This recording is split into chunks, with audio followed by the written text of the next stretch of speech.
बेस्या भी इतने रंग नहीं बदलती जितने भारतीय जनता पार्टी के प्रधानमंत्री से लेके उनके सारे मंत्रिमंडल के एक एक सदस्य अपना बयान बदलते हैं।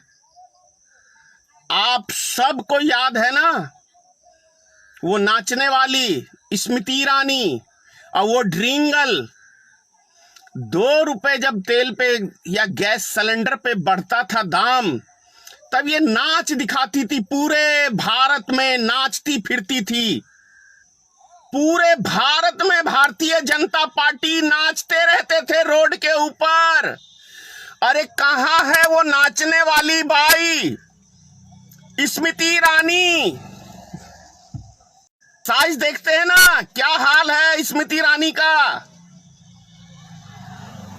अब तो मुंह से जुबान पता ही नहीं चलता कि नाच नरेंद्र मोदी की सभा में तो नहीं नाचती हैं ये दोनों ड्रिंगल। पहले रोड पे नाचती थी, अब मोदी की सभाओं में नाचती हैं। ये कहें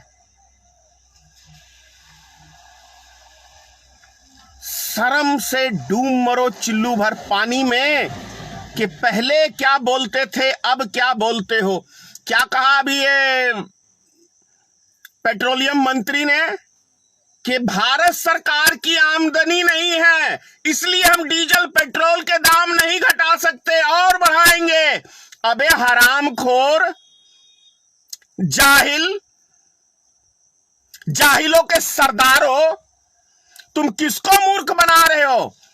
क्या चीज के ऊपर आमदनी नहीं है भारत सरकार की? एक वस्तु का नाम गिनवाओगे? नमक से लेके आटे से लेके तेल से लेके ऐसा कौन सा वस्तु है जिसके ऊपर भारत सरकार इस देश की जनता की फाड़ के टैक्स नहीं ले रही है? कहां जा रहा है ये सारा पैसा? तुम्हारे पिताश्री के वो आरएसएस के संगठन में, या सारे भारतीय जनता पार्टी के नेता देश को लूटने में लगे हुए हो? 70 रुपया डीजल पेट्रोल पे तुम लूट रहे हो इस देश की जनता को और बोल रहे हो देश कंगाल हो गया, हमारे पास कोई विकल्प नहीं है। अबे हरामखोरो, तुम्हें सत्ता पे किसने, कौन बोलता है कि तुम सत्ता चलाओ? जब तुम लोग से कुछ संभल नहीं रहा तो बेशरम की तरह उल्टे सीधे बयान देते हो।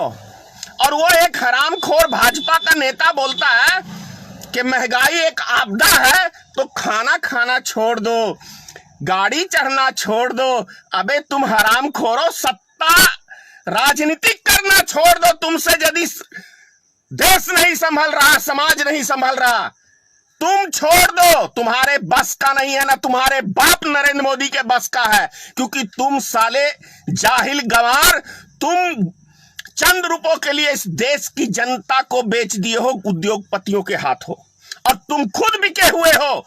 तुम्हारी औकात नहीं है एक लफ्ज बोलने की।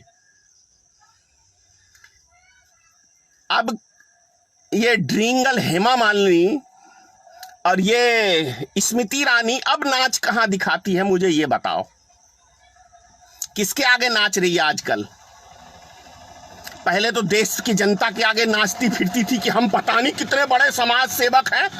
अब क्या इस समाज के लुटेरे तुम लोग बन गए हो? पहले देशभक्ति जागता था, कांग्रेस पार्टी ने देश को लूट लिया, तो तुम हरामजादो तुम लोग क्या कर रहे हो? तुम तो सिरिंज लेके, जैसे इंसान का वो मच्छर खून जो है ना वो घुसा के सूढ़ और चूसता है, उस तरीके से तुम देश की जनता को चूस रहे हो और अपने आप को देशभक्ति का पाठ पढ़ाते बोलते हो कि हम देशभक्त हैं, राष्ट्रभक्त हैं। कहां जा रहा है ये पैसा? अबे राम मंदिर के नाम पे भी डकैती डाल ही दी ना, यही है तुम्हारा चाल चरित्र। बेच लिया राम मंदिर के जमीन को भी हरामजादो। और वो प्रधानमंत्री ने ट्रस्ट बनाया था। अरे चोर प्रधानमंत्री, हरामखोर प्रधानमंत्री। कहां? इसीलिए तो कभी मीडिया में एक प्रेस कॉन्फ्रेंस नहीं करता प्रधानमंत्री, क्योंकि पता है पत्रकार फाड़ देंगे नीचे से। एक भी प्रश्न का उत्तर दे दिया, पूछ लिया तो मोदी के मुख से एक लफ्ज नहीं निकलेगा और हमारे मोदी की नाक कान सब ये मीडिया वाले काट देंगे। अरे गोदी मीडिया नहीं पूछेगी तो कुछ तो है ईमानदार मीडिया जिनसे नरेंद्र मोदी की। तभी तो 7 साल में एक प्रेस कॉन्फ्रेंस नहीं, वो तरी पार चपड़गंजू मेरी तरह टकला प्रधानमंत्री की जगह वो प्रेस कॉन्फ्रेंस करता। सब बातें प्रधानमंत्री नहीं जवाब देंगे तो प्रधानमंत्री क्या सिर्फ मन की बात सुनाने के लिए पैदा हुआ है? ये तो इलेक्शन के टाइम में बोलता ना कि हमारा जब प्रधानमंत्री बनेगा तुम लोग को कोई प्रश्न का उत्तर नहीं देगा। अरे हिंदुस्तान के लुटेरों, हिंदुस्तान के अमन शांति के दुश्मनों, यही हो ना तुम्हारा। अब तो हिंदू मुसलमान भी बच्चा बच्चा समझ गया है क्या है तुम्हारी राजनीतिक।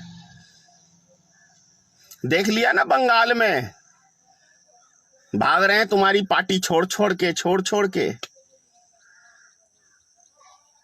लाख छुपाओ छुप न सकेगा, राज ये गहरा, गाना है ना। आगे क्या वो कहते हैं कि असली नकली चेहरा आ गया तुम्हारा, असली नकली चेहरा देश की जनता के सामने। तुम जब भी सत्ता पे आते हो तो देश की जनता को एक बहुत बड़े संकट से गुजरना पड़ता है। लोग, अभी मैंने जो 7-8 महीने पहले जो वीडियो बनाया था, पेट्रोल के दाम 100 पार किए थे, अब तो डीजल के दाम भी 100 पार कर गए। बोलता है देखो क्या अजीब सा एक इत्तेफाक है। इत्तेफाक क्या कहें भाई, कैसे बेशर्मी की तरह ये लोग बयान देते हैं कि पता ही नहीं हमारी आमदनी नहीं है। तो वो चूतिया प्रधानमंत्री जो लाल किला पे खड़ा होके बोलता था कि 3 लाख कंपनियों को हमने बंद कर दिया, तो चूतिया प्रधानमंत्री है ना, है कि नहीं है? जो प्रधानमंत्री एक लाल किला के ऊपर खड़ा होके बोले कि देखो हमने 3 लाख कंपनियों की मान्यता खत्म कर दी, बंद कर दिया, ताले लगा दिए हमने, तो वो चूतिया ही कोई प्रधानमंत्री बोल सकता है, अकलमंद नहीं बोल सकता। अकलमंद तो बोलता है कि देखो हमने 5 लाख या 1 लाख कंपनियां खुलवा दी। तो ये चूतिया प्रधानमंत्री बंद करने पे जब यकीन रखता है तो देश का बेड़ा गर्क नहीं होगा तो क्या होगा? यह अकलमंद नहीं बोल सकता। और मैं भी जो बोल रहा हूं ये कोई बढ़िया भाषा नहीं बोल रहा, लेकिन ये है ही ऐसा व्यक्ति कि बोलना पड़ता है। ये मूर्ख बनाता है पूरे देश की जनता को, तो सोचता है कि मुझे कोई सम्मान करे।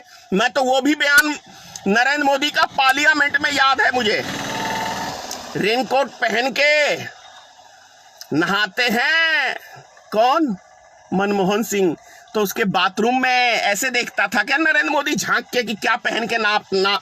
ये प्रधानमंत्री का बयान हो सकता है तो बोलोगे कि यार धनेश्वर महतो को बोलने की तमीज नहीं है। अरे भैया मुझे पूरी तमीज है, लेकिन मैं उन्हीं व्यक्तियों के साथ तमीज के साथ पेश आता हूं जो इज्जत के लायक होते हैं। ये प्रधानमंत्री जूते लायक है, जूते के लायक। इसकी दाढ़ी पकड़ के और साले को नोच नोच के मारना चाहिए इसको। ये नौटंकीबाज दाढ़ी बना के देश की जनता को चूतिया बना रहा है। मैं साधु सन्यासी बन गया। अबे तेरा गुरु घंटाल जो था वो आसाराम देव, वो भी दाढ़ी बना के टॉर्च जला के वो बोलता था ये महिला रात में भेज दियो।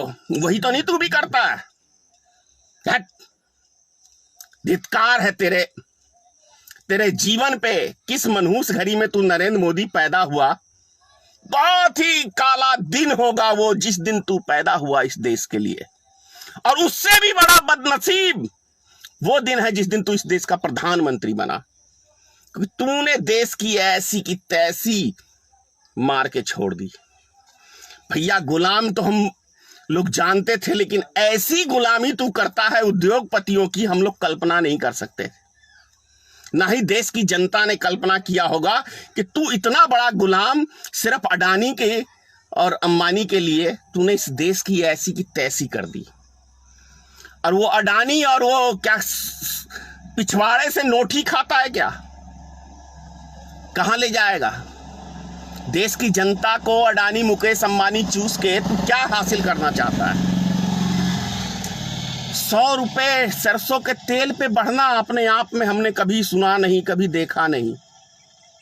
सिर्फ अडानी लेवल लग गया तो 100 रुपए सरसों के तेल पे दाम बढ़ गया।